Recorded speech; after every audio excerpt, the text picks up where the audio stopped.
Yes, welcome to Crossroads to Change rally and campaign. Thank you for coming and participating in this informal rally. I'm Carol Willey of Olympia, and I'm the community organizer for this event. I personally want to thank people that have helped me along the road, and that is, and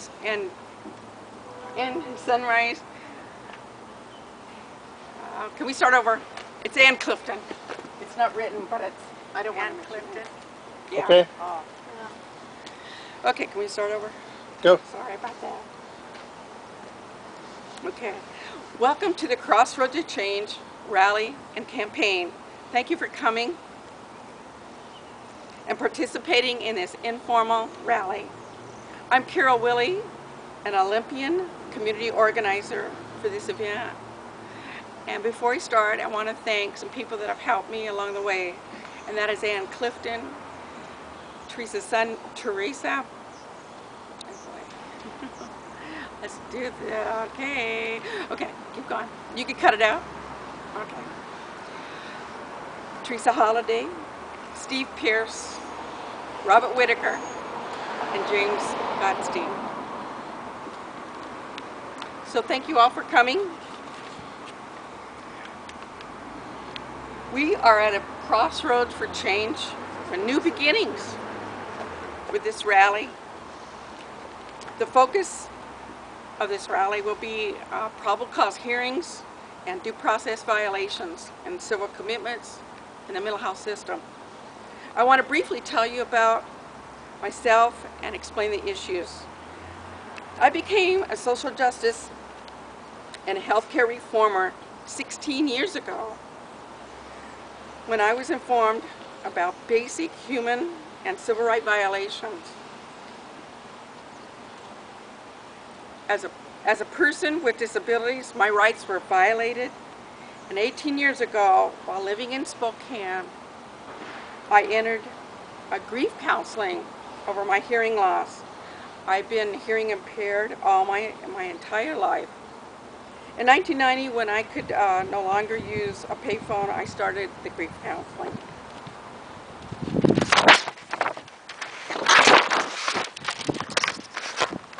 After 9 months of therapy, and sleep became difficult with 6 weeks of sleep deprivation with just 4 hours sleep a night. I begged my therapist for help, and he gave me none. The Community Mental Health Center gave me none. My therapist had been sexually harassing me a few weeks before he had hospitalized me.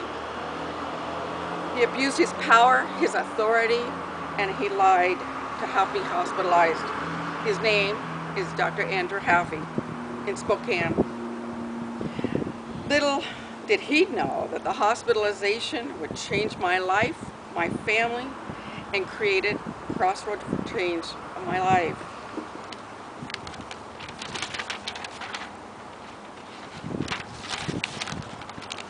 Six weeks of sleep deprivation began,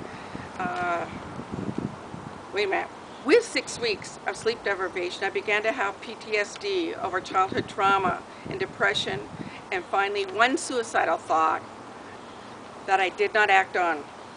These events led to a 20-day hospitalization known as a civil commitment, which changed my life forever.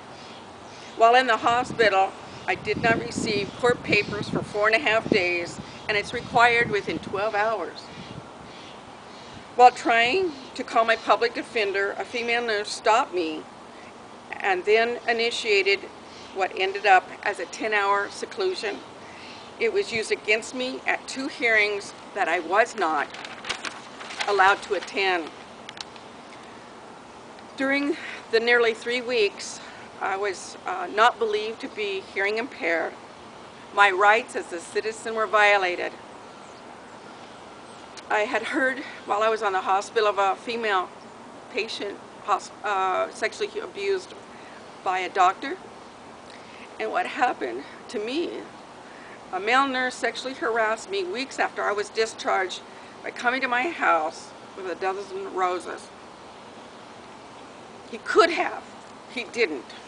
I was smart enough to know, please leave, I'm going to an appointment. People need to understand that sexual abuse is rampant inside the mental health system, and no one in Washington talks about it, except for Citizens Commission on Human Rights.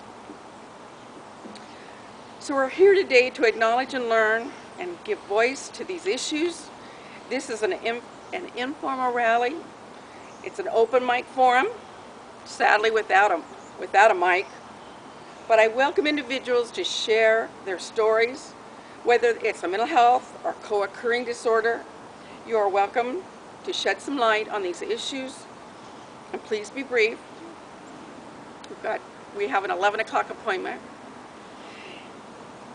So with your support, this Crossroads to Change campaign will affect how the state views these failing mental health system and how it fails to the very fabric of society.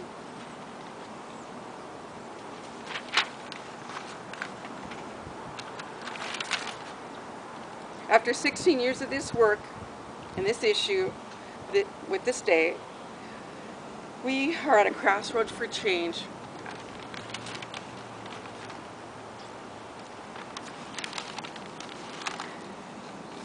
Note that at 10:45, a few of us will leave here, leave the rally for an appointment with Kari Burrell, the Governor's Executive Policy Advisor of the Division of Behavioral Health Care and Recovery, formerly known as the Mental Health Division of DSHS. We'll be discussing a report from 10 years ago, 1999, where 68% of the people did not go to their hearings. I forgot to mention the good news. The State Auditor's Office will be conducting this year a performance audit on civil commitment issues. This rally's purpose is to support the state's willingness to change how they approach these difficult issues. So next I would like Steve Pierce to come forward and talk, if he'd like. Kara.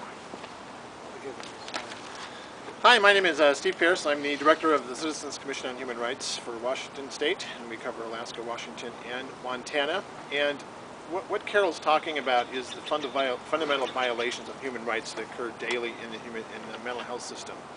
And it is this QRT report that we're going to be discussing in the meeting with the Governor's Office Aide is very, very crucial because it highlights, it gives a snapshot of what's really going wrong with the public mental health system, where people's and individuals' rights go out the window when they get involuntarily committed and the laws are geared against them. And the system needs to change. It basically is part and parcel of the current system, and it happens all too often. And you can just listen to anybody who's been, subjected to that system, and you will hear story after story. And it's actually ingrained in the system, and that needs to change. So that's why we're here today, and we want to help bring about that change. Michael Hahn? Yeah.